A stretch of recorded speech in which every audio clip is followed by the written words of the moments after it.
2023 was a jam-packed year, full of events of long-term consequence. But of these happenings, what events will future historians want to know most about from our recent past? Let's find out. This is a special presentation of the AD History Podcast.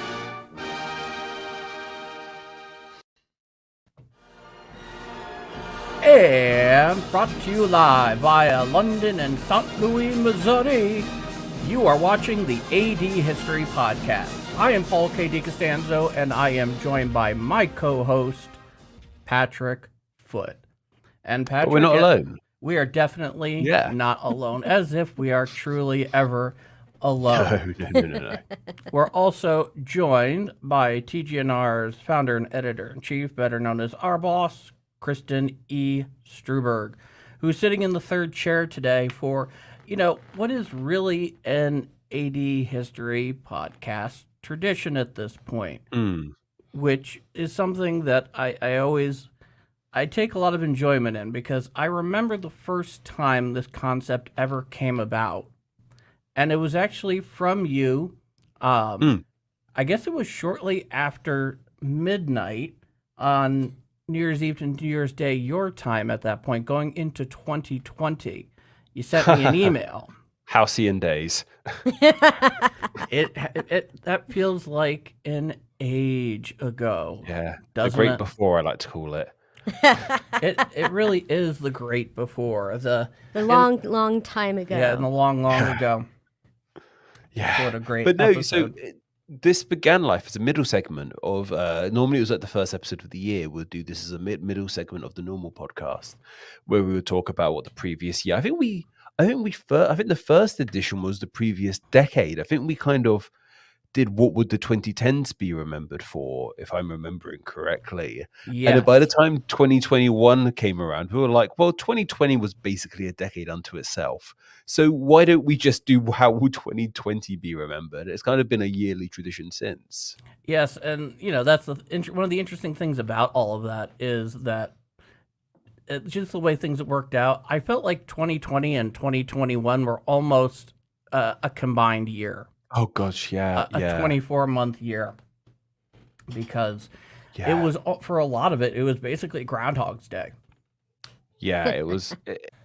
Looking back, I mean, it's been what? It'll be 4 years in March.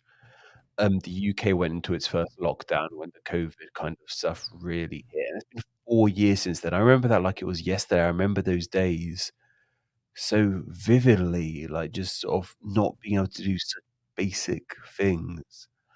And now, at least in the UK anyway, it's kind of like back to normal. It's kind of like back to more or less how it was before. It's just crazy thinking that happened. It really is. It's like some weird pipe dream. And not an altogether pleasant one, that much is sure. No. But so you say. But luckily, we are out of that. And in a way, probably the best place to start this particular episode is, now that we look back, at least to me, I look at 2023 really as the first year back to normality in its entirety. Yeah, there was still definitely some COVID hangovers in 22. Yeah. I think there were still some international restrictions in place. But yeah, 23 was definitely the first truly post-COVID year. I mean, it's still around. It's still a pandemic. I still know people who are getting it. But no, you're right. Like 2023 was kind of the reemergence of the world, I suppose. In a lot of ways, it really it was. And thankfully so, because I don't know how much more of that I personally could have taken. No. But that's okay. That's all right.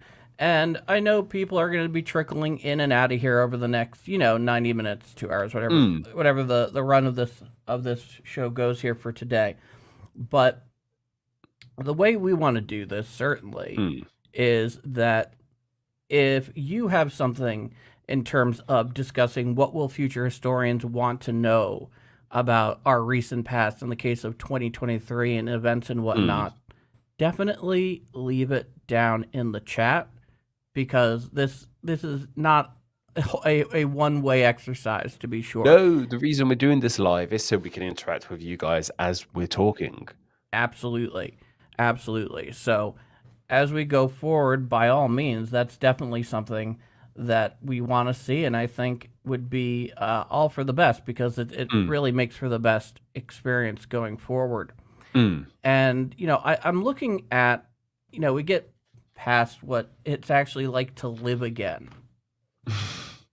in 2023. Are we though? Yeah. Well, here's the thing. Obviously we punched up some notes here today and whatnot, and there's a lot that we can potentially talk about because a lot happened. Yeah, A gosh, lot yes. happens in every year, of course, but in this case, If I could expand Yeah. upon my comment, sure. when I say "are we" though, I just think of inflation. Yeah, that's been yeah. God awful inflation. I mean, Yeah. Paying almost $150 for groceries for 2 people and 2 furry people is obscene. Oh, that's It's obscene. And I don't understand I will be the first to say I do not understand the economics of inflation other than you got to spend less and you got to increase interest rates, but they've been doing both of those and it doesn't seem to be working. No. And I'm not trying to say this in a political sense in any way, but when I say are we really living, it's like, are we really able to do the things we want to do because everything costs so darn much? Yeah, The financial component will definitely be part of this story for any future historian. So, yeah. It's one of those things like we've had the Great Depression, we had the Great Recession, now we have the Great Inflation. Yeah, it's not been a fun time, especially in our world of content creation where money does fluctuate so gosh darn much. It's been, in some ways, for me personally, from my own personal standpoint, this sort of post-COVID world has been actually a lot more stressful than during the pandemic itself. Yeah, and primarily because of financial situations. It's been a bit of a tricky one, to say the least. But yeah, it's definitely a huge part of this year and last year. So we have somebody, Total Jane, joining us Jane, hey, from Brussels. Wow. That's a wonderful addition. Thank you for joining us. Welcome. Hey, Total John, thank you for joining us from Belgium, wonderful country. And is that one of yours? I'm gonna give you 3 guesses, and the first 2 don't count. Thank you, my good sir. The resemblance in name and appearance is just absolutely stunning. Coincidences abound. You never know who's watching or listening on this platform, right? No, this is the internet after all. Who am I kidding? But yes, thank you all for joining us. And like I said, once again, if you have an idea of something you think future historians will want to know about 2023 in the future, we want to know, because that's going to add to this discussion. Jump on in. So something that I think is undeniable, and we're going to get into the grass here, but this is not a political discussion, all right? This is very much something that's interesting. And in this case, we're looking, of course, at something that can't be denied, because this has now become a multi-year thing, something that when it first happened, nobody could have anticipated. And that is, especially now for us going forward later this month, we'll be going into the 3rd year of the Russo-Ukrainian War. If you can believe it, towards the end of February 2022 is when that conflict began. I think it was the 22nd. It was something. Yeah. It was in a bad way. That's outstanding. That it's been. Yeah, exactly. It's an outstanding. It's unbelievable. Outstanding in the respect of not in a quality sense, but in a stature and an exceptional aberration extent. Right. And thank you for helping me make that clear. Yeah. And it didn't go, like you're saying, it didn't go away. There was definitely a lot less media coverage on the Russo-Ukraine war for various reasons we'll get into, but that's still happening. It's like something we need to be talking about and keeping track of more than I feel like a lot of main media outlets are. Yeah, and so much is obviously Don't get me changed. into the main media outlets, please. Yeah, like I said, we don't need to start talking about all that sort of rubbish. Yeah, no, certainly not. But obviously, the discourse on this has changed over time, and it's interesting how that has occurred. But I don't really find that the most interesting aspect of things going forward here, personally, because one way or another, the bigger questions that if I were a future historian looking 20, 30 years out, and I'm coming back and I'm considering what's happening, the first thing I would want to know is, at this time, or rather in 2023, what are the desirable outcomes that both sides want at that point in time? I mean, in terms of Russia's war aim, stated war aim, it's still maximalist, right? There's no public speaking points about anything other than, well, we want to take the whole thing. Not really. And for the Ukrainians, they're just as intransigent, right? They want to expel them entirely. And in all likelihood, no side ever gets everything that they want. That's just not usually how these things work in most cases. Sometimes it does, but sometimes it doesn't. And in 2023, you can't really look at it from that perspective because the outcome is so uncertain. And so we look at this thing and we say to ourselves, well, what's the end game here, right? Yeah.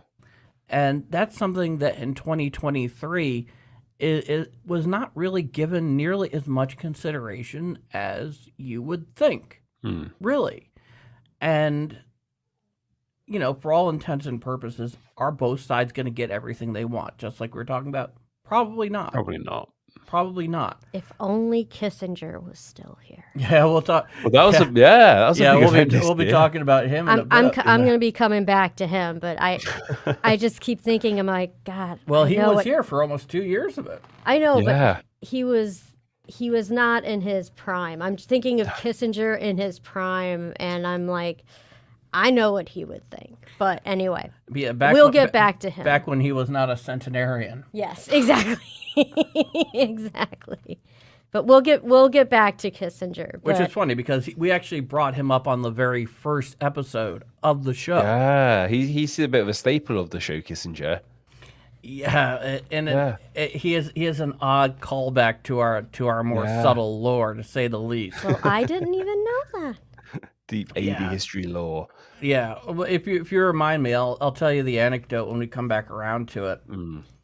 And so one of the things that comes up though in the whole topic about Ukraine, and what can only be described, has less to do with winning the war and more with winning the peace. Yeah. Yes.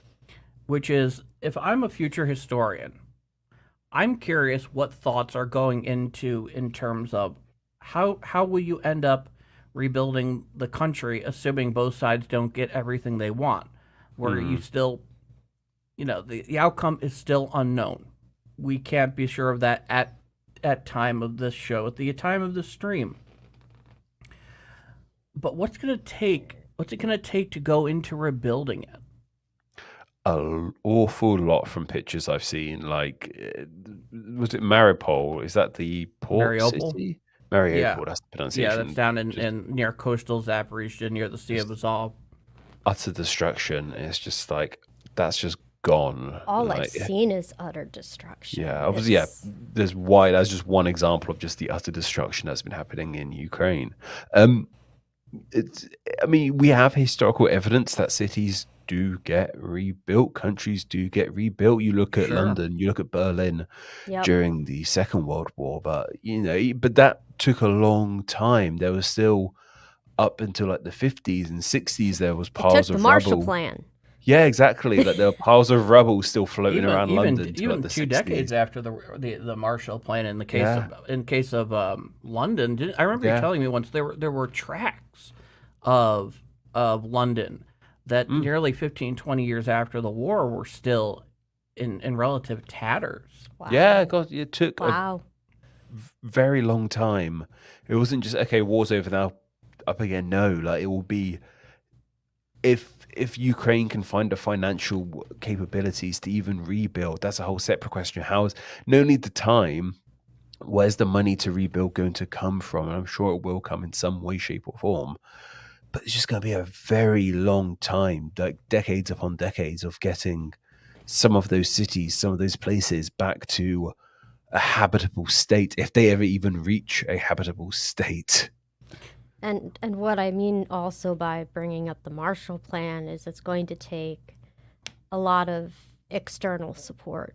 Yeah, They're that's not going yeah. to be able to do it just on their own. No, no, no, no. Definitely not. And I've heard estimates in terms of what that will cost. And as we know anything about construction estimates, Mm, you know it's always going to go way yeah. up from there, especially when you don't even know the entirety of what it is that you're going to have to address. Mm, And so, there's a lot of questions going forward, especially in terms of as far there's the actual cost, which I've heard, relatively speaking, being at a half a trillion euros, Ooh. which we know is going to be more than that. yeah.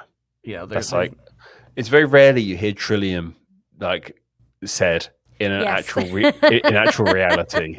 yeah, and Yeah. if we can say a half a trillion euros, now you can easily say a trillion euros, however long down the road Yeah. this actually entails, to be sure. I think carrying on a little bit in regards to things future historians will want to know about 2023, and specifically of the Russo-Ukraine war. I think a big question will be, how did this war even reach 2023 and continue on throughout the entire year? Because when this war first broke out in February 2022, it was greatly assumed that it would be a pretty quick operation, similar to what happened in the previous year of Afghanistan. It was just a more or less overnight reclaiming of a land. I think a lot of people presumed that Russia was going to take Ukraine in pretty succinct fashion, but that has not happened at all. I think that'll be a wider conversation people would want to know. Sure. What factors went in to this war going as long as it has? And how that shaped policy in terms of support for Ukraine externally, no doubt. Yeah, totally. I think this is a very cynical approach, but a lot of these countries, well, yeah, we'll support Ukraine. It won't last that long. Oh, we still need to support Ukraine. That's a horrifically cynical approach to take to it. But Unfortunately, sometimes cynicism wins out, yeah, and you have to kind of yeah. look at the facts on the ground, right? I remember seeing a headline on BBC News, and it was from Zelensky. It was just this quote saying, "Please don't let another conflict going on at the moment. Please don't let that conflict turn away attention from what's going on here." And like, what a harrowing thing to read, that like wars have to clamor for media attention because one's not as in vogue anymore. Like It's it was almost like, tragic. yeah, it's almost like a Black Mirror type sort of thing to read, like trying to Yeah. like gain attention for a war. So, oh my god, what bizarre world we living in where people have to say that. But yeah, just good. That was just a tangent to the duration of how long this war has lasted. I think it's taken a lot of people by surprise, and something I think historians would want to kind of crack into and understand a lot more. It's funny because the thing that's interesting about what you just mentioned, and because what I think you were referencing had everything to do with the breakout of what was at that time the beginning of the conflict between Israel and Hamas Gaza. and the Yes. Gaza Strip. Yes, yeah, I was kind of Hamas, being excuse I was me. being coy about it until we actually kind of dove Sure. into it. But yes, it was exactly that conflict. Yeah, that war. And you'll find it interesting is that when you dive into the great cataclysms of the 20th century, and we'll use the Second World War because I think it's the easiest one. you think about where that conflict started in terms of its military perspective, which, at least in Europe, is the invasion of Poland. Mm. And how throughout the 6 years between when Poland was invaded and Germany was defeated, how much Poland had to continually campaign for its own interest as the cataclysm began to spread. Mm. And that they get the attention that they desired, to get the help that they desired. And that's not altogether different in this case, especially when you consider the fact that how much attention was Poland getting when France fell? Mm. Or, how much attention were other fronts receiving, properly or less so, when the Soviet Union was invaded, or when the Japanese, even, they attacked Pearl Harbor and the British and Netherlands, Southeast Asian holdings. You get the idea. All of these events ultimately then overtake another, and there's always this campaigning politically about what gets attention, both in media and in policy. And this is a 21st century version of that. Yeah, totally. Like, I'm being all cynical thinking this is a modern issue, but evidently, no, this is an issue about public attention for war and government attention for war. It's something that's been going on for quite a while, evidently. Unfortunately. Mm. Unfortunately, to say the least. So, as to why the war has been just dragging on, that's a multifaceted thing. Obviously, the Ukrainians, first of all, the Russians misjudged the mettle of the Ukrainians and defending their homeland. I mean, you not always wanting to be part of Russia for the most part. Yeah. not wanting to be part of Russia. They misjudged that. And they also, they thought it was going to be a quick war, which it wasn't. And their army is in disarray. At the time of invasion, it just was not prepared for the It challenge. was not ahead prepared. And their machinery, their war machinery was not equipped for the type of terrain they were dealing with. So they were getting stuck in the mud.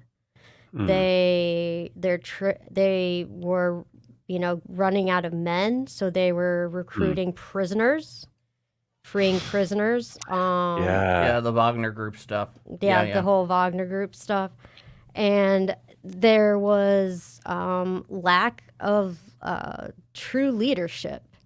So And the other L word, proper logistics. And logistics. That's logistics.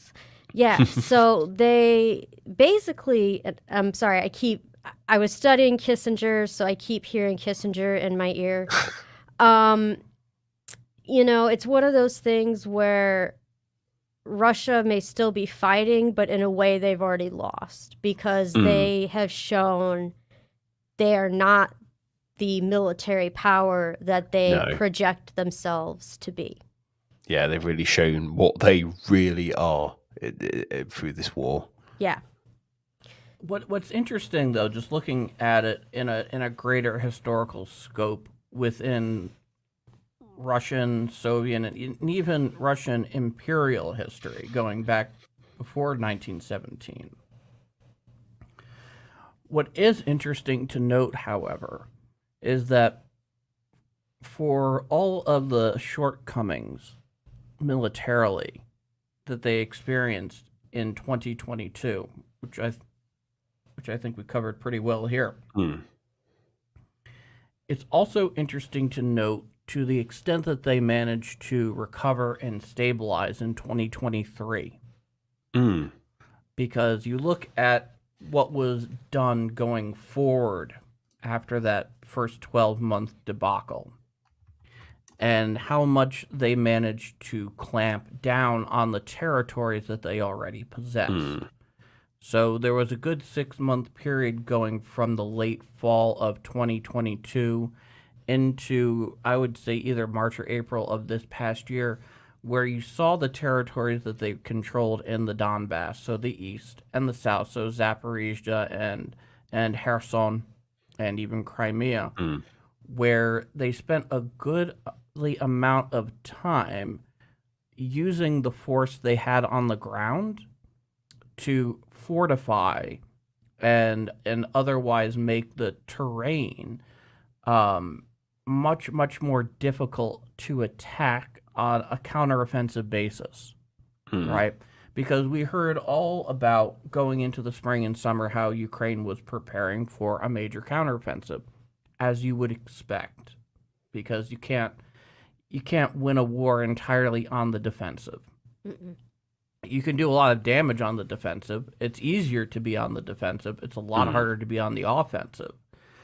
And for Ukraine's fortunes, their counteroffensive of 2023 did not amount nearly to as much as they hoped that it would. No. And that's not to say they didn't take their pound of flesh, given how Bakhmut was continually attacked for a lot of the year, specifically by Wagner and now the late Yevgeny Prigozhin. Mm-hmm. And doing so in almost these really intense human wave type tactics where you're just, putting bodies out there and looking to make progress as such. And if you're on the defensive, which the Ukrainians were in Bakhmut, and those who are not familiar, Bakhmut is largely in the southernmost portion of their eastern holdings in the Donbass. So it was a bit of a salient there. And being on the defensive meant that they got to take their pound of flesh from the Russians, despite the fact that the Russians took a great many losses to ultimately take the city, which was basically in the same shape that Stalingrad was at the beginning of 1943, which was to say basic extirpation. That's what it is. We've seen the pictures. I had something, and this is something that's kind of been on my mind. So they had this counteroffensive, right?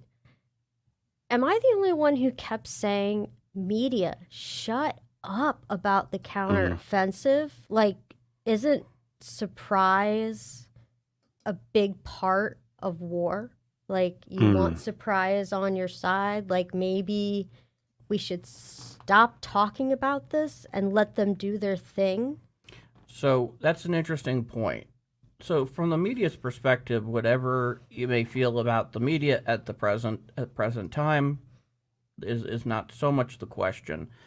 But part of their job is to report on the biggest stories of the day. And for a lot of policy makers in the Western world, in terms of foreign policy, whether it be the United States, whether it be the nations of the EU, whether it be the UK, or NATO in general, a lot of that support was going towards a planned and anticipated Ukrainian counteroffensive.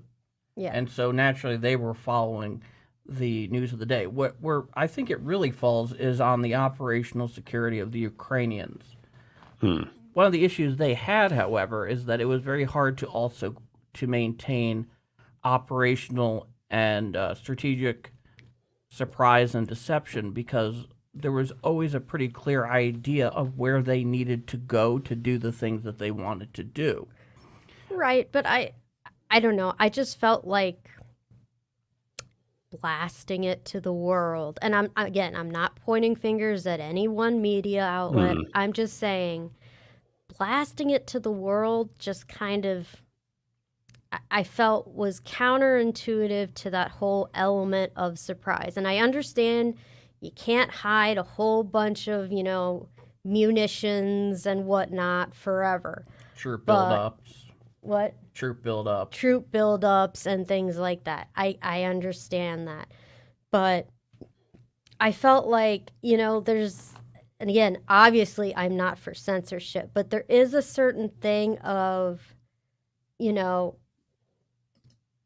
I feel like a sense of responsibility to do the right thing. And maybe the right thing is helping the Ukrainians.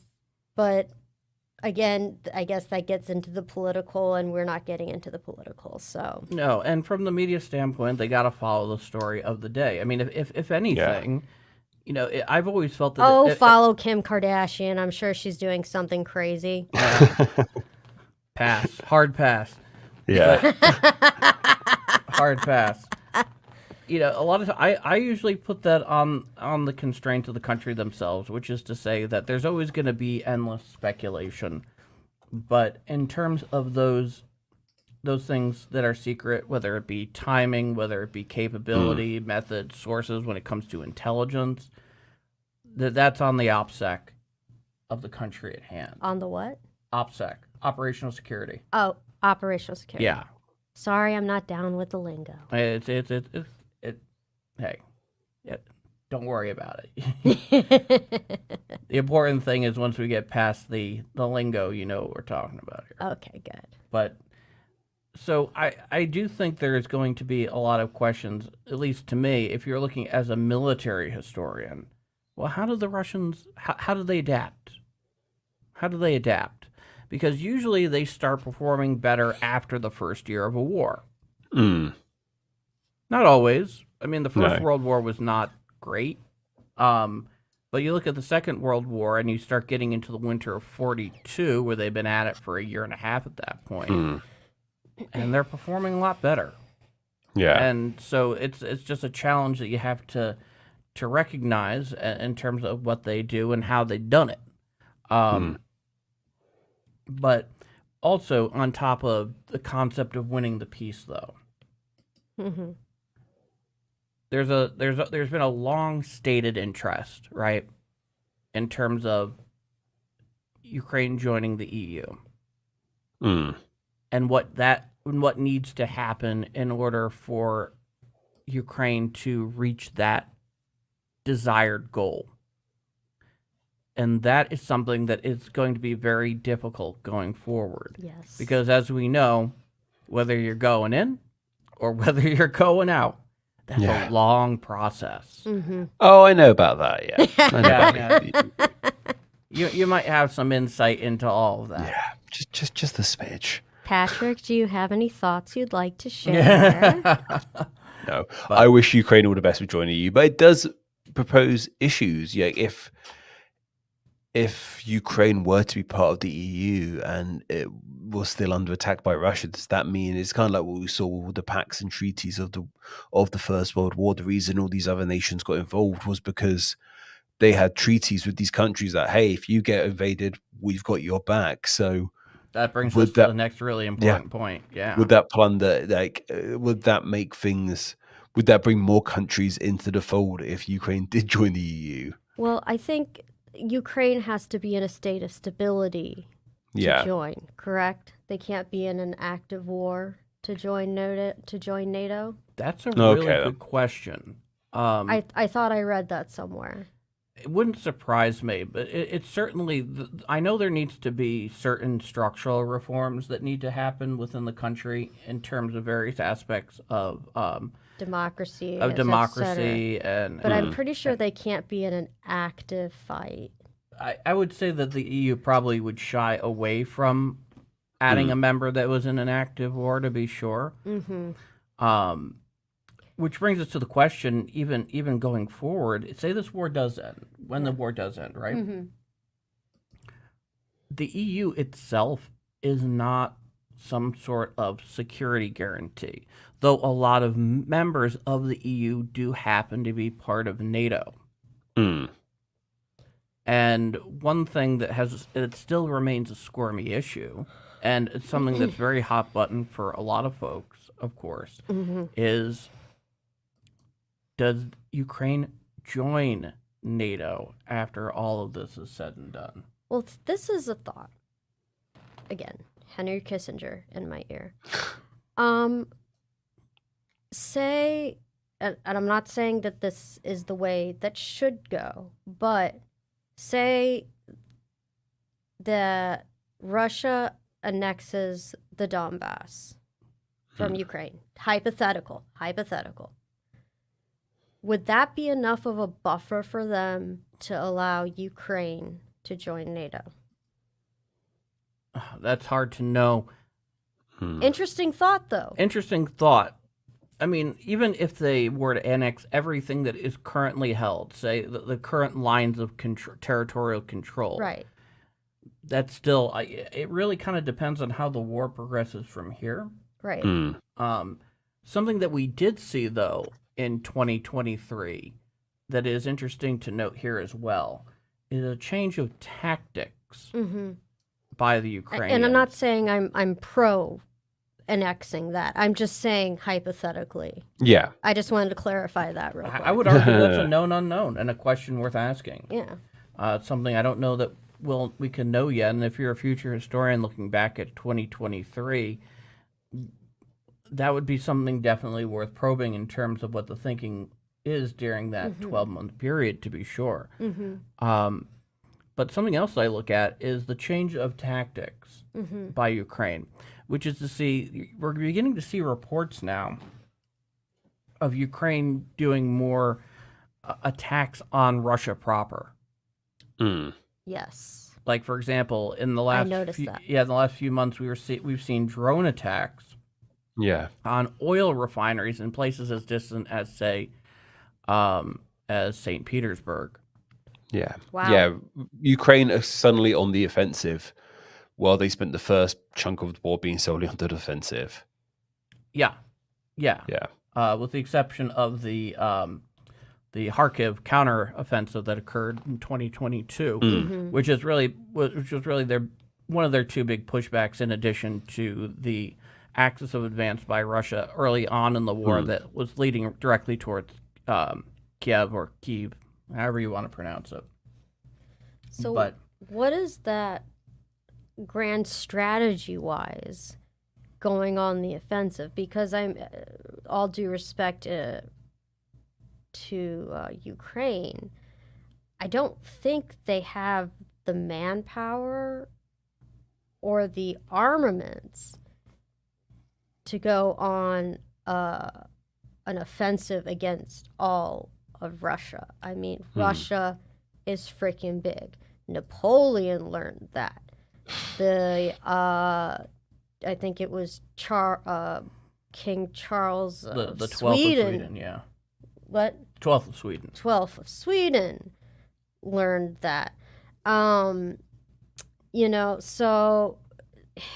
let's not have history repeat itself. I mean, I understand, maybe these as like retribution attacks, but is it really going on the offensive? So I would not say that these count as outward counteroffensives. I'd say these are very specifically targeted, aimed at targets that are meant to not cripple, but certainly hamper. So that makes sense. In the case of going after Russian oil refineries in and around, say, St. Petersburg, one of the great economic lifelines, even despite sanctions for Russia, has had to do with stopping their energy exports overseas, which was always a large portion of their hard currency that they were able to bring into their economy pre-war. And so you go after things like that, you're forced to do, well, first off, it's not going to it's not meant to totally cripple your economy, but it does force, in this case, it would force Russia to be able to defend it. What economy there is left in Russia? More than you would think, as amazingly as that sounds. They've managed to hold together as well as one could expect. There has not been this huge collapse.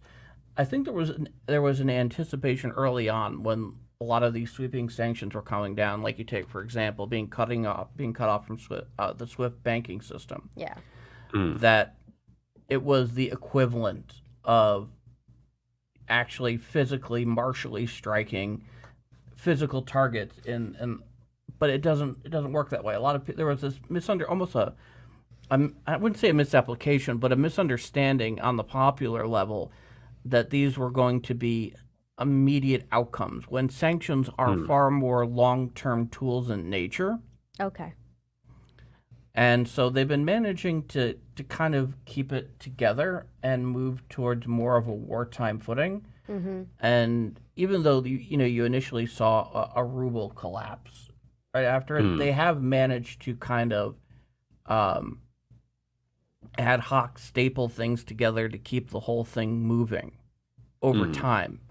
And that is a very an interesting aspect to the war, and the financial side of it is also going to be pretty important going forward. I would most definitely say, but I didn't realize that. That's very interesting. It is interesting, but in terms of no, of course, we're talking about what security guarantees exist for a Ukraine after the war, and the fact that the concept of joining NATO is a hot button issue, and certainly within the alliance itself, assuming it could ever get done, because you have countries within NATO that would most certainly push against that, and those are well documented.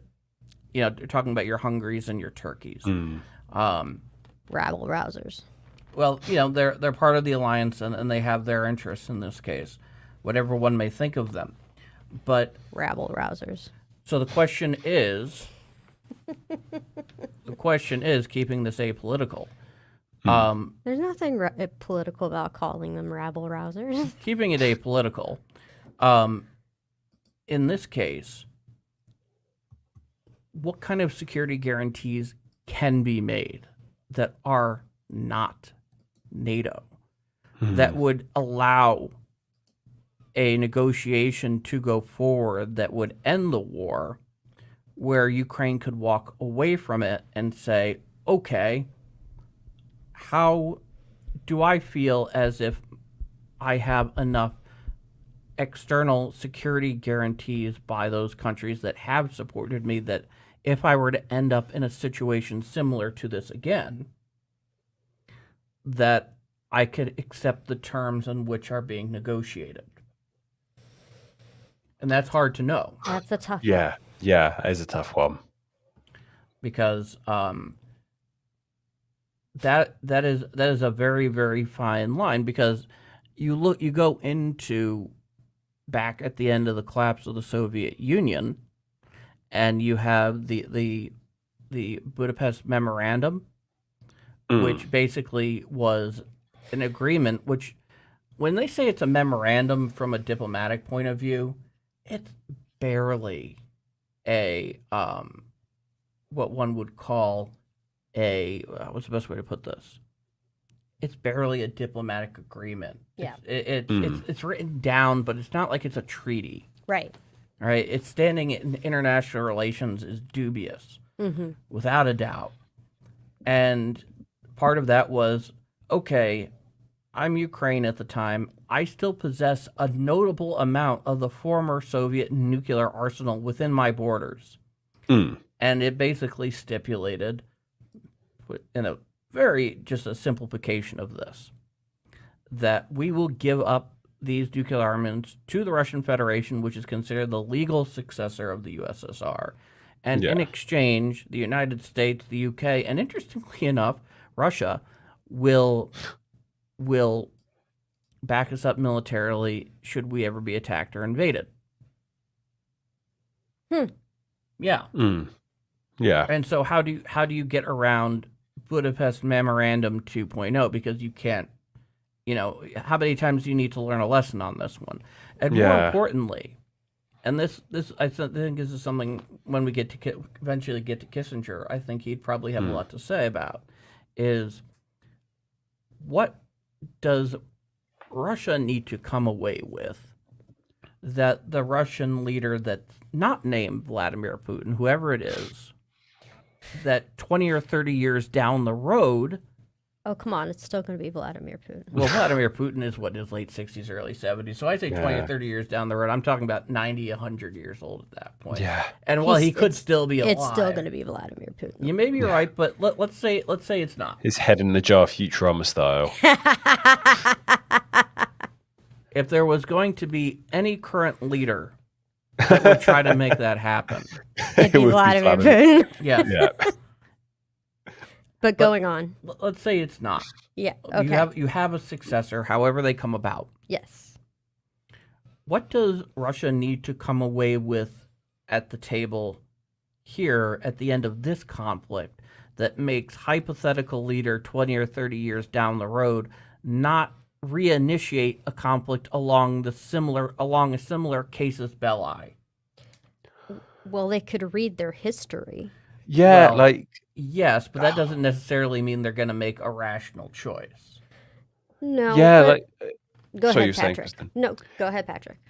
It's hard to deduce, like, because this all comes, like you said, it comes from history. It comes from it's more a clash of personalities. From what I can gather. Oh, sorry, my camera's just died on me. One moment, I've Of got to course. back up. Oh, good. As we There I wait. am. Hey, Hello, I'm I'm back. back. Yeah, Hey. I'm back. No, so as I was saying, one of the things about Putin, this is such a personal war. It feels like he believes that that land of Ukraine belongs to Russia because it formerly once did. A great parallel I saw of it was kind of like Ireland here. If for some reason some UK prime minister decided to invade Ireland just because we had it in the past, that's rightfully our land, we should take it back. It's just vaguely similar parallel to that. So I don't think any kind of treaty or paper could be put in place if that's some mad tyrant's opinion that they deserve to claim that land. It would have to be like a complete personality change, a complete educational change for a future hypothetical Russian ruler to be like, no, we don't have claim to that land. We did once, but not anymore, and that's okay. Well, in that case, you may end up talking still along the lines of regime change. Yeah, it has to be a total flat out regime change. And that's a whole other thing. Yeah. Regime change, as we know from the not too distant past for both of our countries, is a very difficult thing to undertake. Yeah. And if it's desirable at all. Well, For whatever we think of these folks, a lot of times we've seen throughout history that just because we are not ideologically in alignment or we may not approve of how a particular country does business, and we know what that's all about, we still keep them there because there's a certain element of stability that does serve what we consider to be our greater, more paramount interests. As odious as that is. yes. So again, this may be simplistic, but why don't you mentioned the Budapest memorandum? Why can't again, simplistic, and it almost sounds silly coming out of my mouth.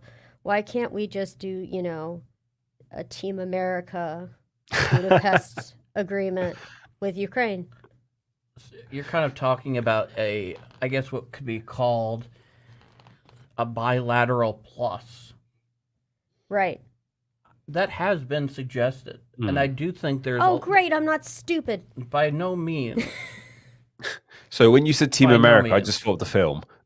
Exactly. I was invoking the film because that's all I kept thinking when he was talking about the Budapest America. I just kept thinking about America, America. There's a decent chance it may end up boiling down to that because of the complications that come with trying to have them join the alliance. Right. I don't think there's any doubt about that. I mean, I'm not crazy for nobody wants to see any more war, I think. But at this point, I think it's time for this to be over. I think ideally that is true. I guess the question will be ultimately what needs to happen from here to get both sides to the table to actually talk in a meaningful fashion. And that's so hard to know. Kissinger. Anyway, should we move on from the war in Ukraine, because we spent a big chunk of this podcast so far And we still discussing have so solely much to that. go. Yeah, we do. We do. Well, if there's something that Yeah. I would like to break it up before we get into that, because it's something that is definitely changes the tone here significantly. Because even though it's not totally unprecedented, there are aspects of it that are ridiculously unprecedented. We have comments. Oh, do we? Let's take a look. Let's take a Oh, look yes. for comments. Okay. Bring this up. Would you read that out Okay. for us, Krista? Look at history.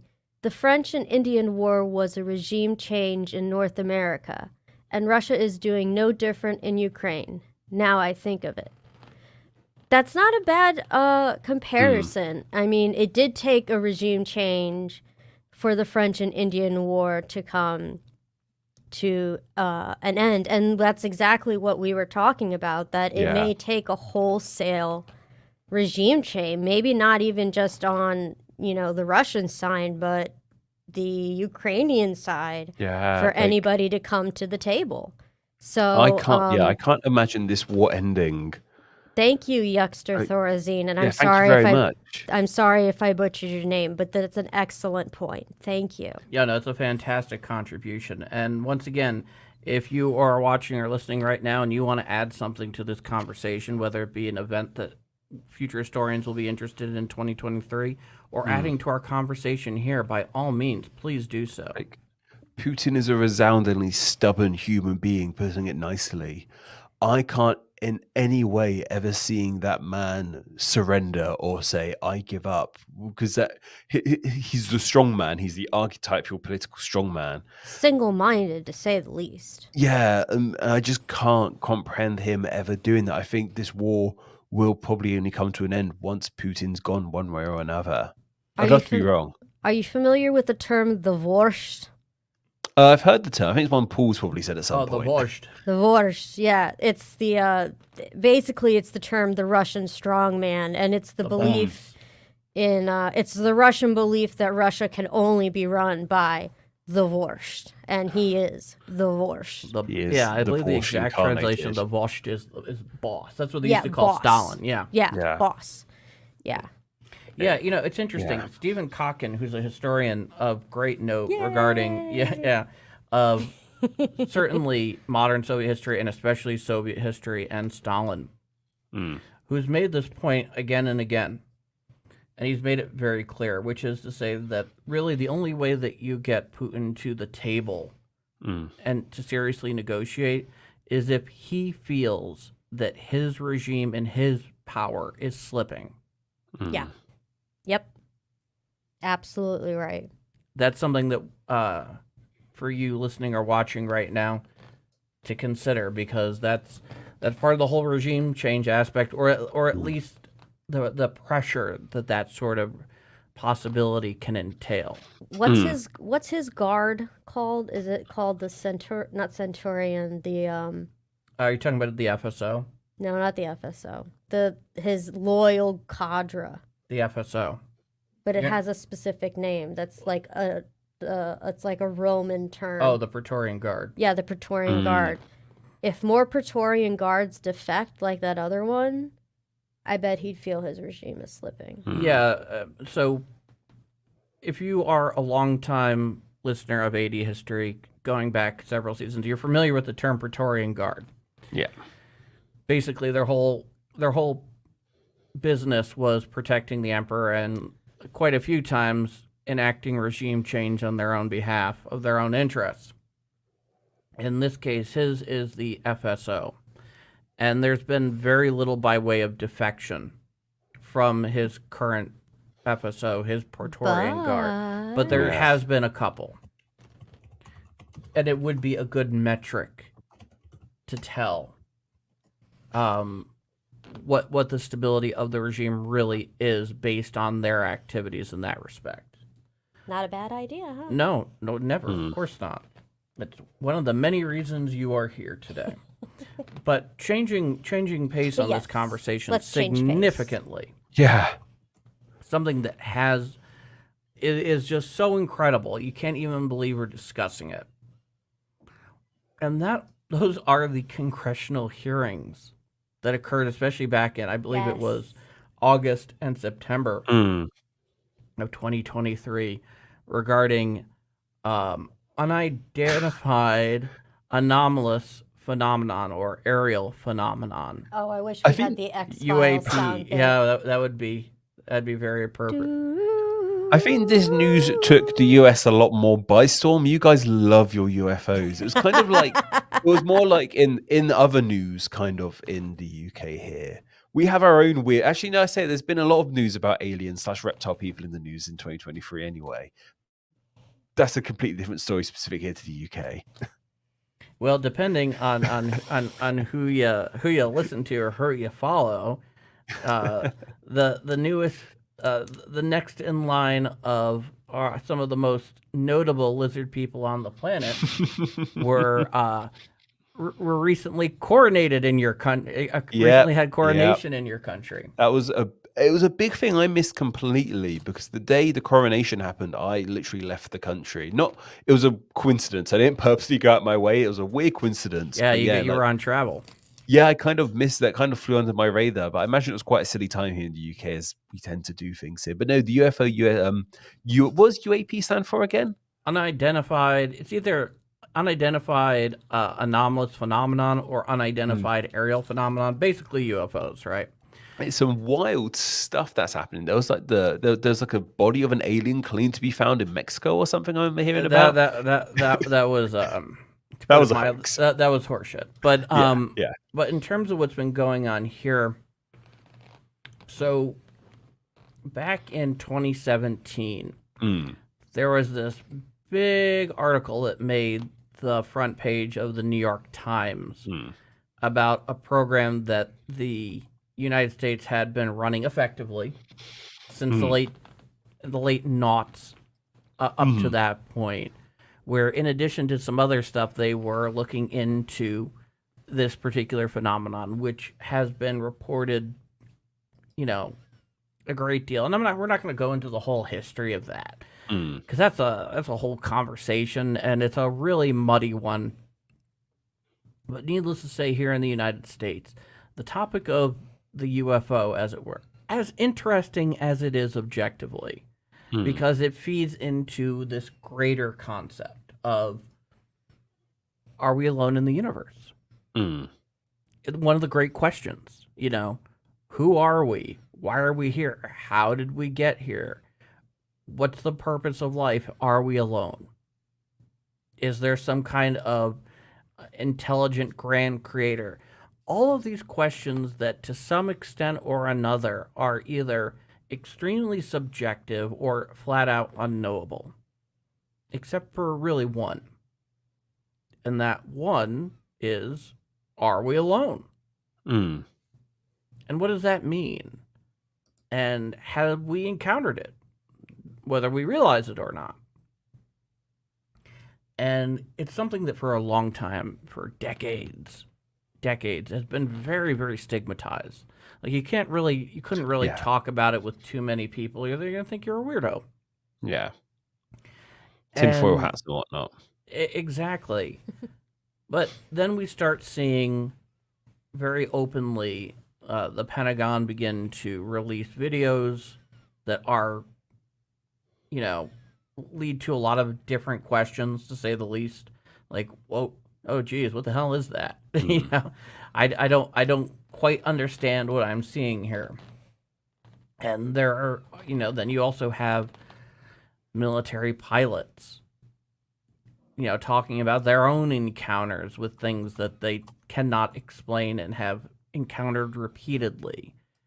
Folks with a great deal of credibility and training that we trust to defend the country and put millions and millions of dollars into their hands, both in training and equipment. And then we have to start much more honestly asking ourselves the question, what is this and what are we dealing with? And that's one state of affairs, but that's not entirely, because there have been other congressional hearings and government action taking on this in the past, right?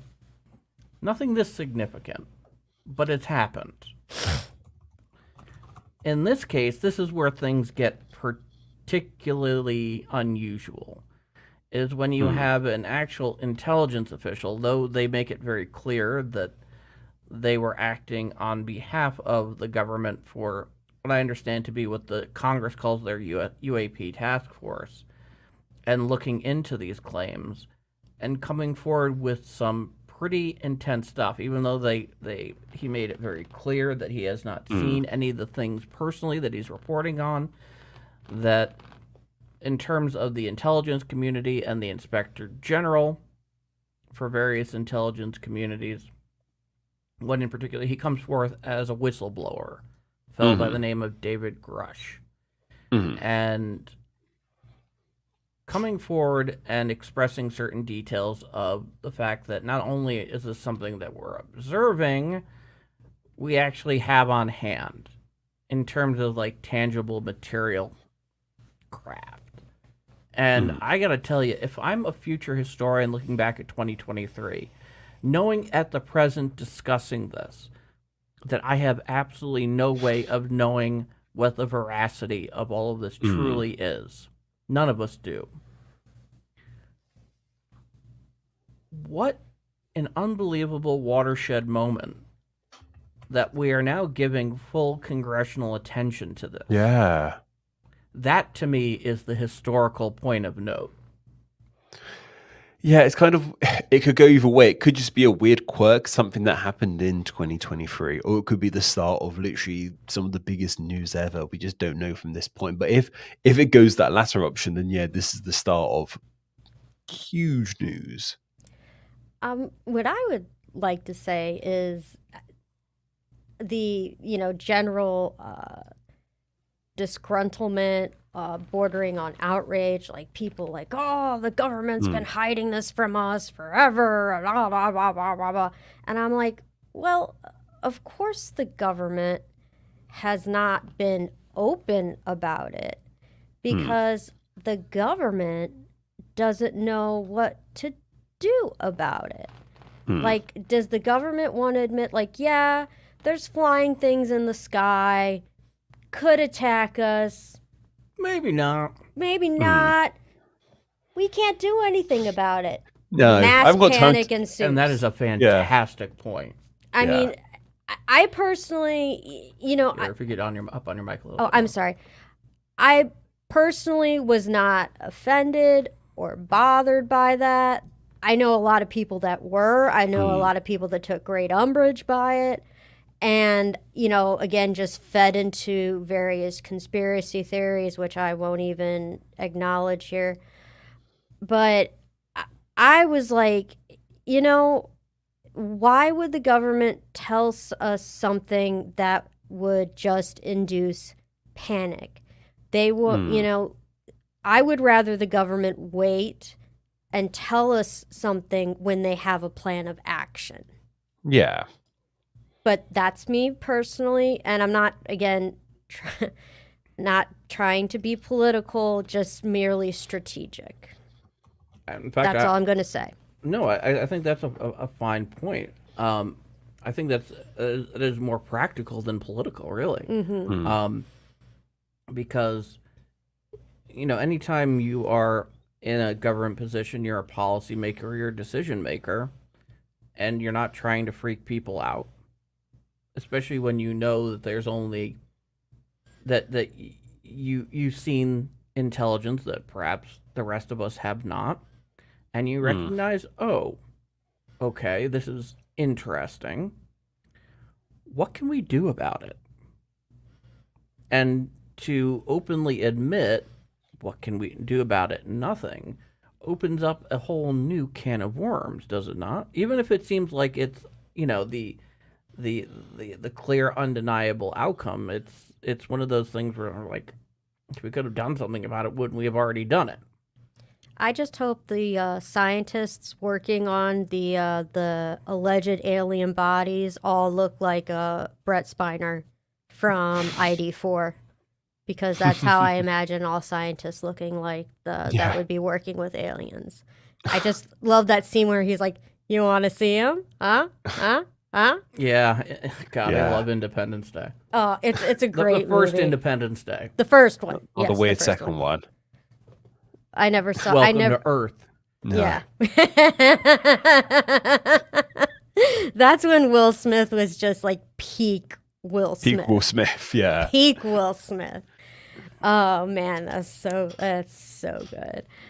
But yeah. So yeah, and you know, I don't know what I can't even begin to fathom what the government may or may not have, whether they have, when they say they have alien material, that can range from metal to something organic.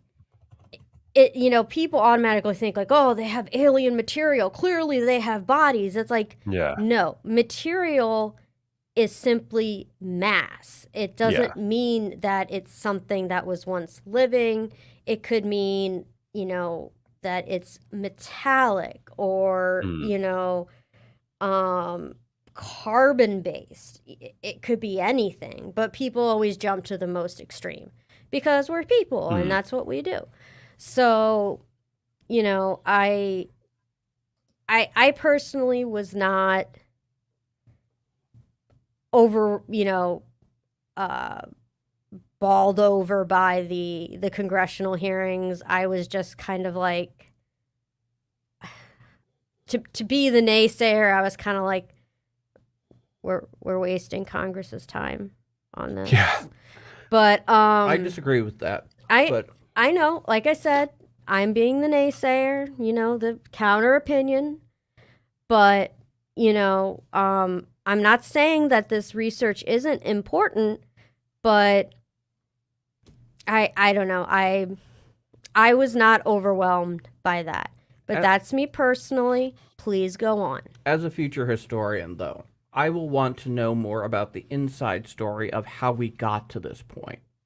In terms of the governmental workings, the various aspects of the push and pull between Congress and the intelligence community and the Pentagon, and the fact that the whole perspective of this story and this subject has changed so much in such a short period of time that has incredible political implications, from a governmental standpoint, structural implications, and sociological ones that are all kind of coming and coming together and creating a moment in time, at the very least, where we're doing something that, and having a discussion in the way that we're having it, that to my knowledge, even though there have been other hearings about this in decades past, but not in the same way and not to the same extent.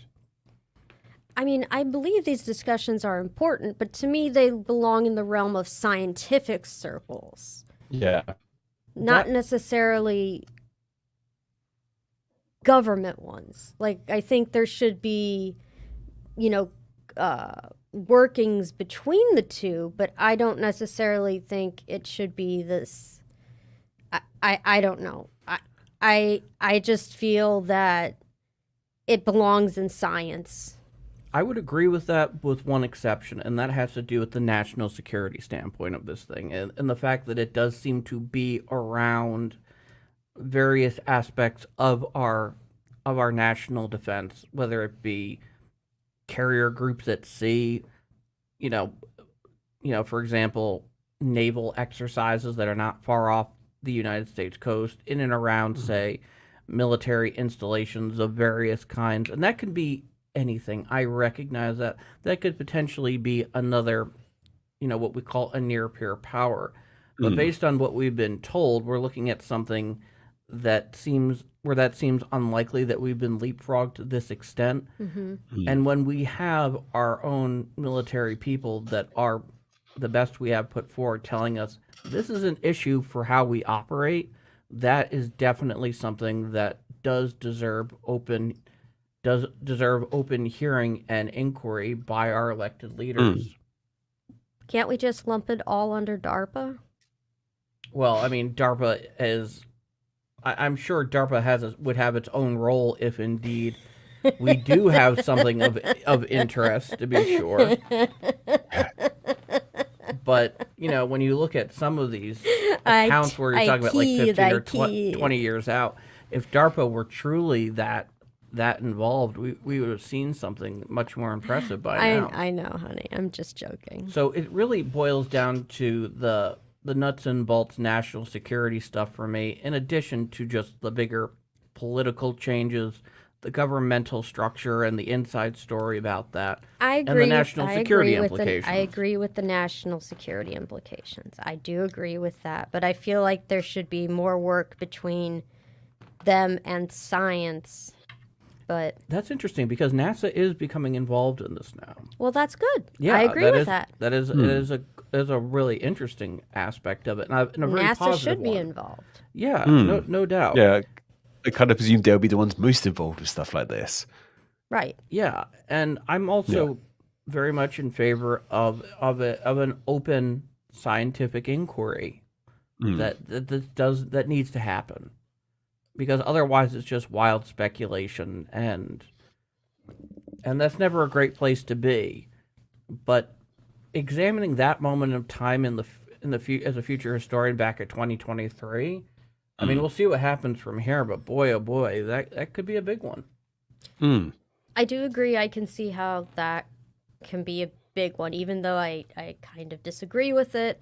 But I can see as a future historian being like, why did they feel they needed this? Yeah, it's totally one of those things, like I said, that could go either way. If it turns out to be nothing, it could be like, why are you wasting government time and money on this? Where if it goes the other way and it turns out, no, we aren't alone, there are others out there, it could be seen as the start of, I've often sort of said to myself and others, I think the discovery of other life in the universe, especially if it's sentient, will be the single biggest event in world universe history, on Earth's history, contact with another species. No doubt. So if this is the start of that, then yeah, definitely that it would be a big historical moment. If it leads to nothing, it could be looked at as just one of those weird times like Kristen believes. Yeah, no, I understand both perspectives, I feel. And you said from the British perspective, this is kind of looked at in a somewhat odd way. Yeah, like it hasn't been major news. Like, was this headline news in the US? That was the front page news, was it? Like the front of no, it was kind of like, yeah, absolutely. You know how the BBC News website looks like. It was kind of like the little, here's something else going on in the world. Here's a fun thing, kind of. Oh, America, what are they up to this time? Yes, kind of that kind of approach. It had yes, what they call the balanced British perspective. Yes, yeah, it's written into their royal charter. But that's how a lot of things begin. I remember when COVID was kicking off, it was kind of like, just here's a fun little news story happening, and then kind of just explodes. Alien. The Yanks are going nuts over aliens. Yeah, that's a fun thing. But like, it could easily just turn on a dime, and it could become much bigger news, definitely very quickly. Now, before we get to the death of Kissinger, because I know that's something you want to discuss with us, there is a point that came up from here that I'm going to share with us. And Patrick, how about you read this one for us? One thing people in the future will look back on at 2023 is the Jeffrey Epstein list and how world leaders were basically seen as perverts. Sorry, I'm abridging the comment there because I think there's a bit of a translation, maybe sort of stuff going on there. But no, yes, the Jeffrey Epstein list and the people on it. That's insane. That's, I mean, there's a lot of it kind of stuff that was already heavily rumored, but that's bloody insane, isn't it? Yeah. You guys are gonna have to. You're gonna have to debrief me. I remember that the list came out, but I was just kind of so appalled by the mention of the name Jeffrey Epstein. I just was like, I don't even want to look into it. So no, that's probably sensible. Some of the stuff that was there, we figured was going to be there. Mm-hmm. And then there were other stuff. There was other stuff there, like for example, what's his name? The late great theoretical physicist that had the very special Hawking. Stephen Hawking. Stephen Hawking. Yeah. Yeah, he ended up in there. Yeah. But let me just try and get some context. This whole list, what exactly is it a list of? Okay, so here's one of the interesting parts about this, and we definitely like to thank you, Yuckster, for adding this to our discussion here today, because it's definitely an important point of note. I'm not going to pretend that it isn't. It's not what one would call and some sort of exhaustive list of individuals that had made it to Epstein's Island or had very closely were associated with him, right? Mm-hmm. But it did have some elements of being revealing. Like I said, it's not exhaustive. It's given us some insights. It was ordered unsealed due to in connection with, I think, a couple of different cases where the accuser in that case was obviously remained confidential and anonymous, which the government usually does in cases of sexual violence, sexual crimes, human trafficking, for a lot of really good reasons. Yes. But the thing that's amazing is that how well and thoroughly embedded Epstein became among some of the largest power brokers on Earth, to be sure. Whether they went to his island, whether they didn't go with his island, whether they were buddy, whether it was more of a passing acquaintance. He and Ghislaine Maxwell, his paramour, if you were to call her anything, they really got around. I have another name for her that I will omit. Yeah. Yeah. I don't blame you. And so, I mean, this guy was a genuine monster. Yeah. Yeah. And, both he and Maxwell. I mean, Maxwell will, in all likelihood, get out of prison sometime in her lifetime, because I think she got maybe 20 or 25 years, and she's just young enough that she'll be out as a rather old woman. But, that release, that unsealing of those court documents were Can I not... just take one moment quickly? I've got to attend to something. Yeah.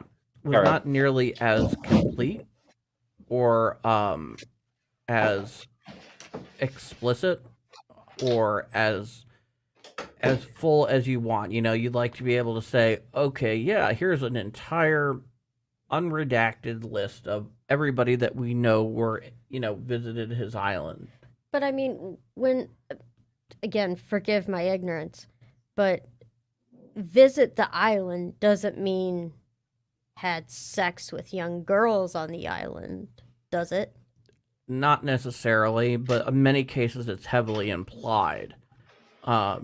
So, that is a legitimate legal point here. Because I mean, I think they're really talking about close associates. With all due respect, think of Stephen Hawking.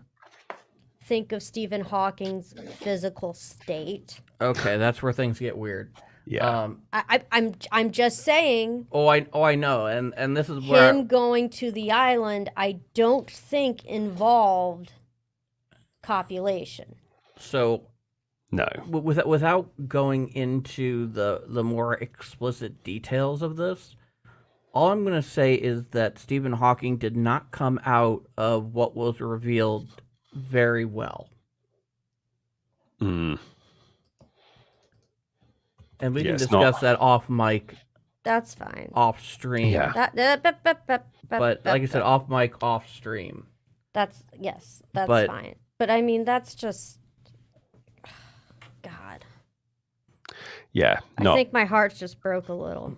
Yeah, there's a lot about that case and that situation that leaves one reasonably dumbfounded. Kind of want to cry. Well, don't cry, because we're coming up onto another big point. Yeah. Which of course is the death of the centenarian one former national security advisor, and one former Secretary of State, the late Henry Kissinger, and his death in late 2023. And you have the stage for this. The man, the mystery.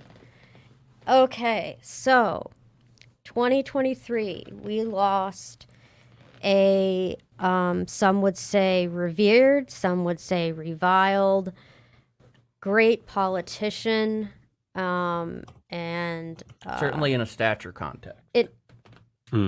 Great in stature, yes. Politician, one Henry Kissinger. Now, I'm going to just briefly overview his life, particularly his political life, and do the best that I can because it is complex, it is convoluted, and there's so much about the man that it would be impossible to cover just in one podcast. Yeah. So, Henry Kissinger, for one thing, he could never be president because he was born in Germany. And even though he spoke fluent American, he always kept his German accent. And he was, as Paul said, he was Secretary of State. And what was the other one you said? Before that, he was National Security Advisor. And National Security Advisor. He worked in the very closely in the Nixon administration, especially opening up China. And he was also in the Ford administration. Yes. But even after that, even after he was officially out of office, he was considered a, special advisor, not in an official sense, but I mean, he was speaking to presidents all the way up to Barack Obama. Oh yeah, absolutely. So he was advising about international policy for pretty much every president until, almost up to his death. Literally two separate generations of presidents. Exactly.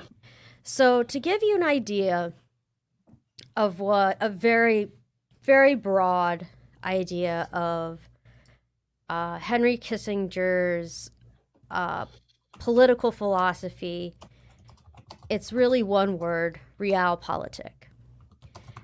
And realpolitik is basically looking at the trends of a society, of a civic society, and it is not just the trends of politics, but looking at their trends of science, their trends of art, and making policy in order to change, to try and affect change in that.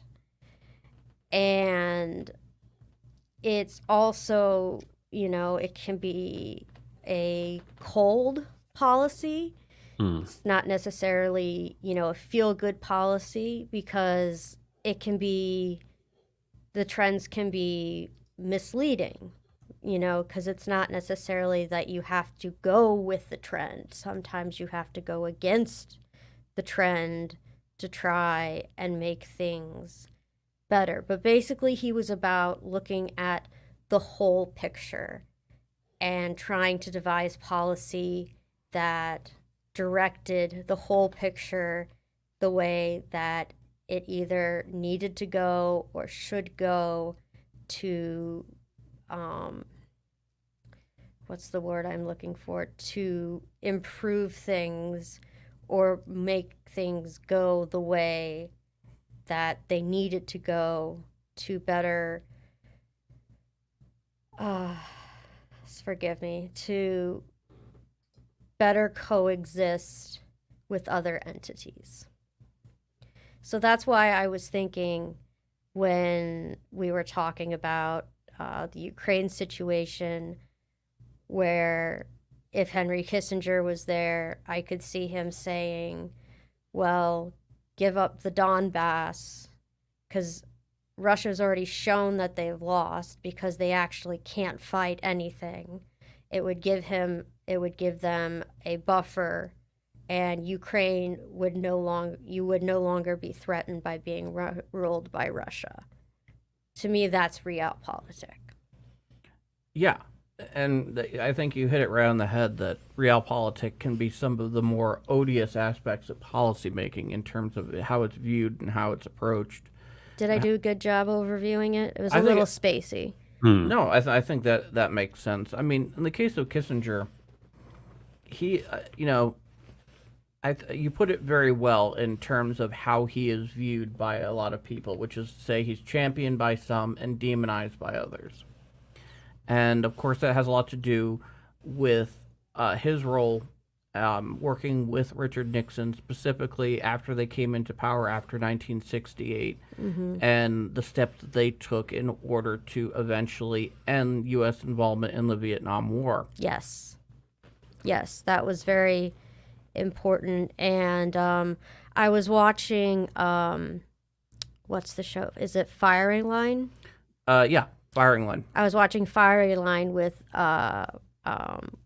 William F. Buckley Jr. And he was talking to Henry Kissinger. And if you want to really get to know Henry Kissinger and his general policy and general theory, I highly recommend watching that. It was the basis for my study. And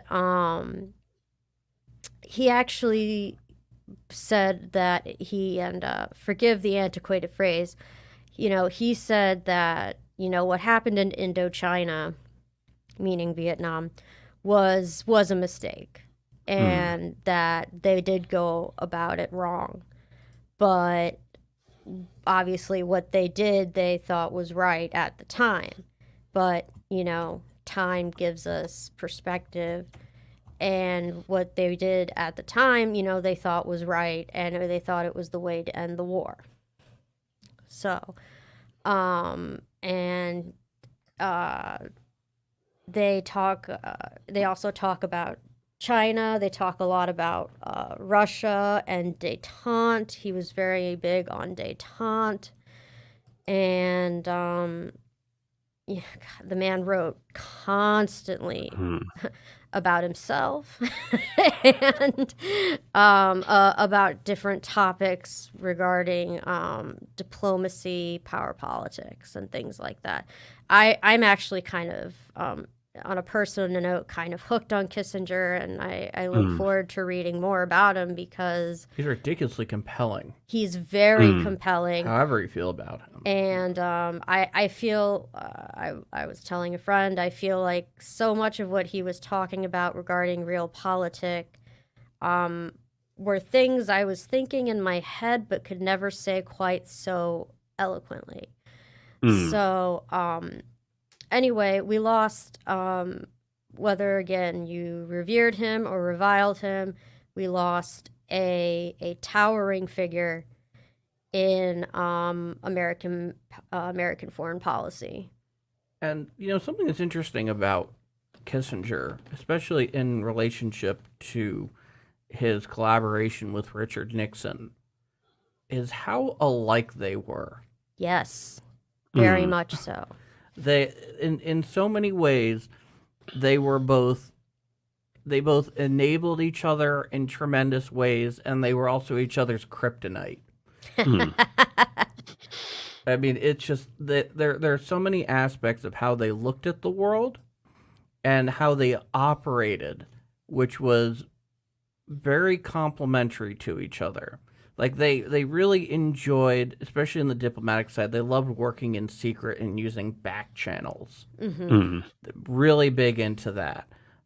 Two is they both looked at that kind of bigger picture thing. Like something that we're going to end this stream on, because you can't end this stream on it without doing it. And that has to do with the U.S. relationship with China.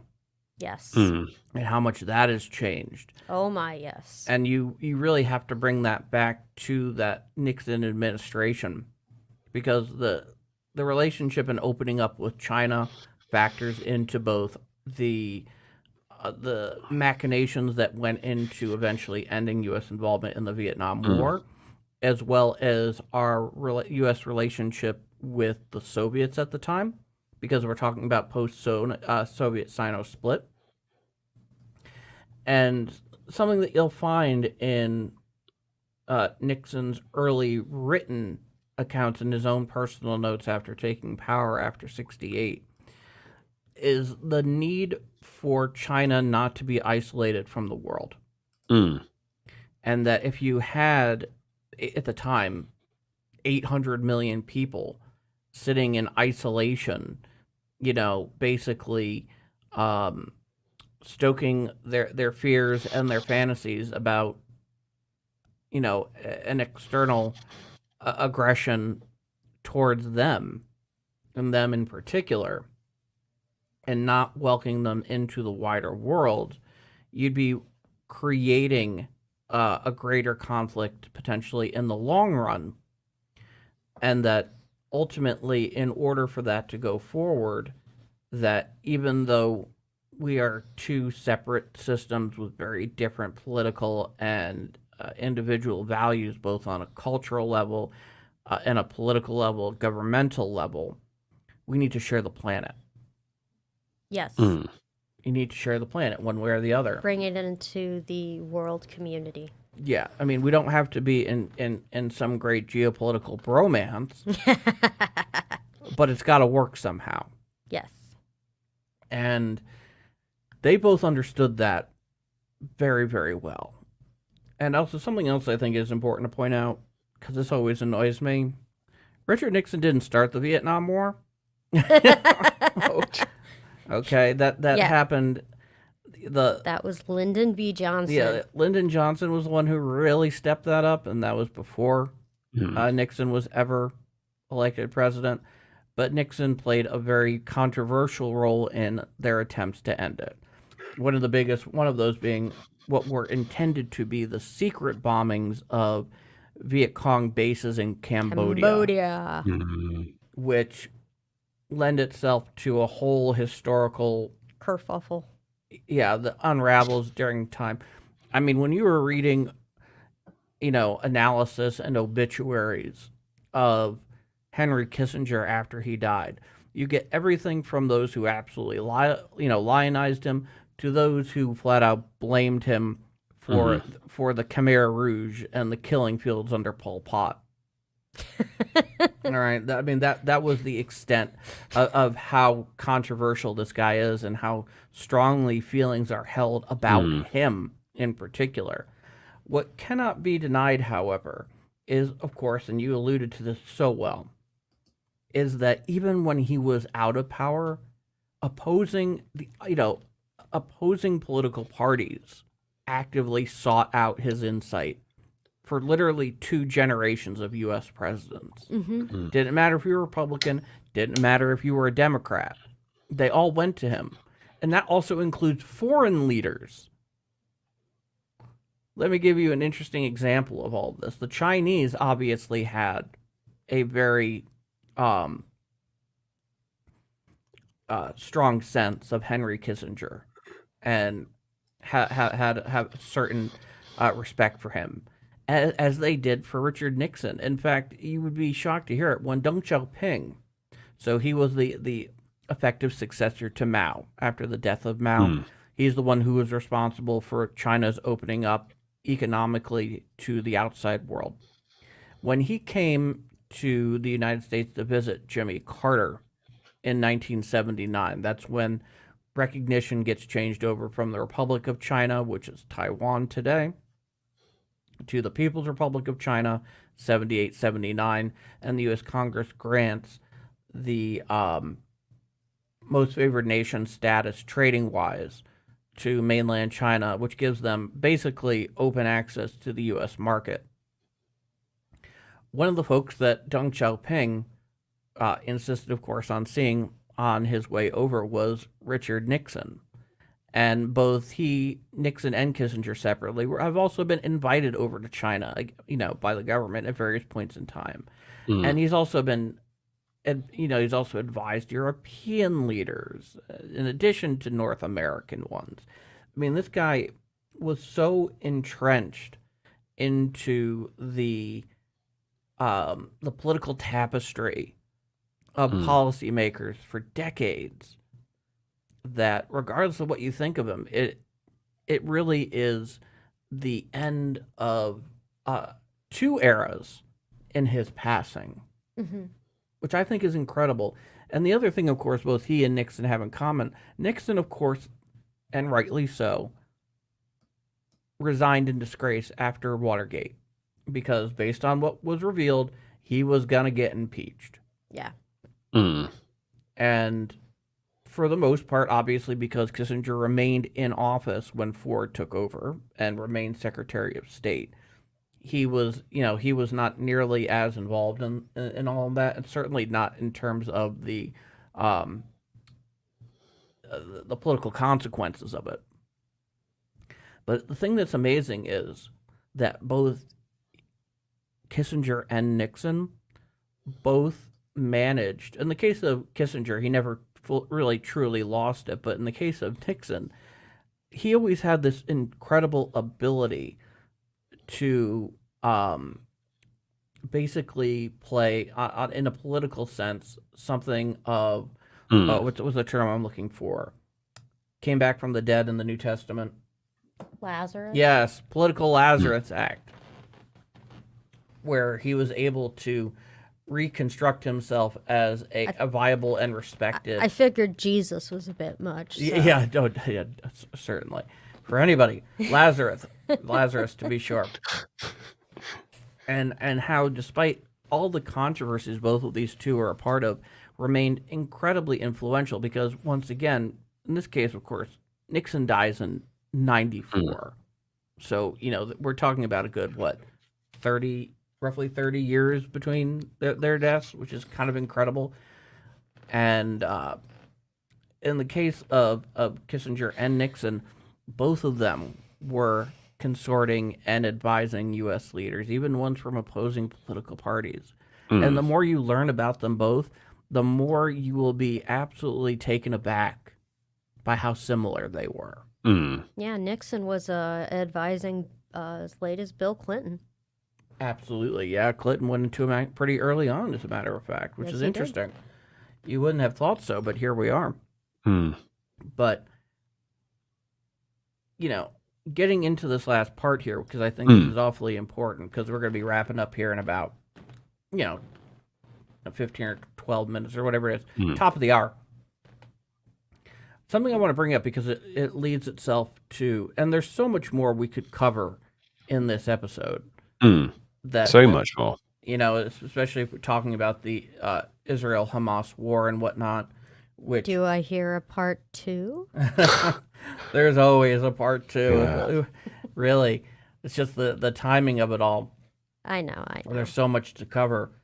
But, of course, going back to February of last year and the Chinese spy balloon incident. Yes. And I'm sure you remember this, Patrick. You remember hearing about what's going on. Yeah. I remember spy balloon being a big thing. Once again, it was more of a stateside thing, I think, but it did make the news over here. Yeah, it basically flying over the upper Midwest of the United States, which is where today the majority of our silo or land-based intercontinental ballistic missiles are located. So your Montanas, your Dakotas, Nebraska, there used to be a lot more of them, let's put it that way. And this is not the first time that's happened, apparently. And eventually it ended up getting shot down off the coast of South Carolina by a pair of U.S. Air Force F-22s. That's interesting in of itself. And largely the reason it was believed, though there are other ideas out there, is that they were curious to see our response in terms of how we button up and unbutton our nuclear response when there is an overhead threat in the areas where our current silos exist. And the other reasons as well. And there are reasons they would be interested in that because China, it is believed, has been increasing their nuclear capacity quite a bit Mm. in recent years. But this is interesting because it feeds into a bigger thing, which is whether it be the spy balloon incident, whether it be the belligerency towards Taiwan, whether it be the continually squabbling over the South China Sea and the 9-dash line, I guess the way it would be putting how the U.S. is wrangling up and winning over East Asian allies and common rivals of China in Southeast Asia, and Indo-Pacific, Oceania, things like that.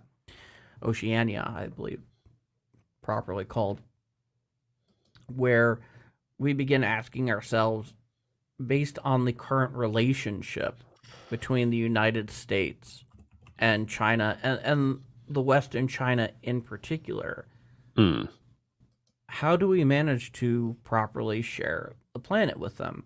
And this is interesting because if you were to look back at the time of the Cultural Revolution or just after, so like the late 60s, early 70s, when you still have Mao, how many of us at that time would have guessed that 50 years later, they would be the second largest economy in the world? Not many. Not at the time. Yeah. Not at the time. But are those real numbers they're reporting? Well, one thing that is undeniable is that until very recently, until this year, in fact, until they got surpassed by Mexico, they were the U.S.'s largest foreign trading partner. And for those of you that may not be familiar with this, Mexico is a very serious up-and-coming country economically. And Good for them. absolutely. I mean, they have some major internal issues to overcome in regards to the battle they have with the drug cartels. Yeah. There's no question about that. That's an ongoing thing. But their presence on the world stage, and especially as a free trade partner of the United States and Canada, they're becoming an economic industrial powerhouse. Formerly known as NAFTA. Yes, which is now, I believe, the USMC. So the U.S., Mexico, Canada free trade agreement. UMC. USMC. FEABCD. Yeah, more or less. NAFTA 2.0. This was agreed and I believe also ratified under the Trump administration. Yes, it was. And that was part of that administration's policies going forward. But putting that aside, nobody would have guessed that. Nobody would have guessed that. And there's no question that they have come on the stage. And, we've been talking recently, Patrick, about Napoleon having seen the movie. Yes. He had an extremely prescient quote about China in the late 17th, early 18th century, which is, when China awakens, the world will shake. Isn't that something? Yeah, kind of predicting potentially what's going on now. Yeah. Because at that time, there was still the Qing dynasty that had yet to fall. Yeah. But Chinese power was waning. And, of course, in the early 20th century, you had the warlord period. You had the period of the Civil War. You had the Chinese invasion, which broke it up. And then eventually you had Mao's Communist Party taking power and the nationalist Kuomintang under Chiang Kai-shek retreating to Taiwan, which is a political entity that is wholly fascinating in and of itself in terms of their history and how they've differed from China in the mainland sense, in the central government in Beijing. But how are we going to peaceably share the planet with China? And this is where things get weird. So this is really the first time that in the bigger sense of the coexistence of both, that America and China have been atop the world stage as global powers. Because when the United States came on the stage, it was beginning its slow ascent to the top, where at the same time, China at that point was on its way down. And now we've both met at the top for the first time.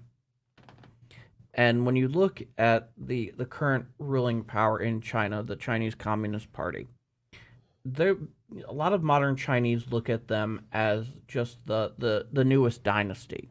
Yeah. which I think is a fascinating way of looking at it. If you were to say anything about them, it's like, oh, well, they're the newest dynasty in a line of dynasties. Fascinating stuff for a civilization that is unfathomably old and incredible as China is. Objectively, who can look at China and not say, and I'm not just talking about modern day China, I'm talking about China as a civilization, Right. and not be totally blown away by it. Well, You and I, Patrick, have explored that question a great deal here on the show. Yeah. China is it's a topic we keep on coming back to in a lot of ways because that history is so long. It relates to so much going on now. And I remember you telling me previously about how the current Communist Party is seen as like just the next part of that long winding dynasty. Yeah. well, I feel, speaking of dynasty, I feel there has to be serious regime change in China for us to coexist, because the current regime is beyond tyrannical. I mean, it's Orwellian, the way that they watch their people, and frankly, they're trying to not outsource it, but import it, or not import, export, thank you. They're trying to export it to other places. I mean, they are now a colonial power, and they're trying to put these so-called police stations in other countries to try and catch Chinese nationals and force them to either spy for them or to keep eyes on dissidents. Yeah, to keep eyes on dissidents or, deport them. And you know what? Good for Ireland. They kicked them the F out and told them, you can't be here. That's illegal. You're not police. You have no jurisdiction here. That was a while ago. But, I mean, they're here in the United States. Yeah. And it's been uncovered in New York City in particular. And I don't know the exact action that the government has taken. I hope it is severe.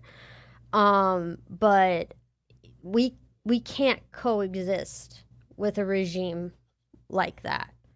So something that's interesting, not peaceably, in my opinion, because it's colonial, it's invasionist. Well, in terms of this whole concept of neo-imperialism, a lot of people have described the Belt and Road Initiative, which is the direct foreign investment by China to countries around the world, specifically ones that are less economically developed, specifically in Africa, where they lend them... Djibouti! Well, I would say the biggest exemplar of this was the issue with Sri Lanka, where they offered Sri Lanka, large amounts of foreign loans, so foreign direct investment by way of loans. And when Sri Lanka was unable to pay it, they got a 99-year lease on a deep water port in Sri Lanka, which you can then proceed to go and militarize. This happened. This is not a matter of it being controversial. This is well-established news on all sides. And one of the interesting things about the China issue is that even during the Trump administration, China was one of the few bipartisan issues in Washington. If there was any, this is the one. Talk about historical significance in that respect. My goodness. And China brings both sides of Congress together. Yeah. And one of the things that is important to ask, something to wonder about, is now under Xi Jinping, who came into power in 2012. So he's in charge of the Politburo Standing Committee, which is basically the executive board, more or less, that directs policy for China. And now he's done away with the term limits. In the past, in the post-Deng Xiaoping era, where you only had a chairman of the Chinese Communist Party serving 2 terms before it changes over. There's no such strictures for him anymore. There has been an incredible change of tone that's been far more belligerent by China to the rest of the world, like the militarization of of the artificially created islands in the South China Sea, as well as the large increase militarily of Chinese forces, in addition to the Belt and Road Initiative, or BRI, the tone of Chinese diplomacy, things of that nature. Whereas prior to that, they seem to have been having their cake and eating it too, where they were able to go about governing the country, whatever you may think of it, and also being able to more or less work, certainly on an economic basis, with the rest of the world. And at what point, you have to ask yourself, and this is something that's an open conversation for you listening or watching right now to contemplate on your own, because we're about to close up here, is why abandon having your cake and eating it too? And on top of that, given everything that has happened up into 2023, where there does seem to be more and more belligerency by the U.S. and China towards each other and the West more broadly, how do we share the planet? How can we live? How can we coexist even without regime change? How can we live so that we don't end up in a third world war? That's a hell of a topic to end on. It's a hell of a question to end on, I would say. Yeah, it's something that we could talk about for hours on end. But while we couldn't cover everything we wanted today, no, we covered a lot. Yeah. Yes, we did. Yeah, more than I thought we were going to do. More in certain areas than I thought. But yes, no, it's been a fantastic time. Absolutely. And we'll see you again this time next year for the year that we're currently experiencing in the case of 2024. Till next year. Well, there'll be stuff in between, but till this format. Oh, yes, absolutely. Certainly. Yeah. We got some stuff that are going to be coming out this weekend, which will be fun. But we'd like to thank you all for joining us, those who contributed. Kristen, thank you very much for joining us. Thank you for joining us. You're welcome. Thank you for having me. Of course. And us here, you there, and we will see you next time here on the AD History Podcast.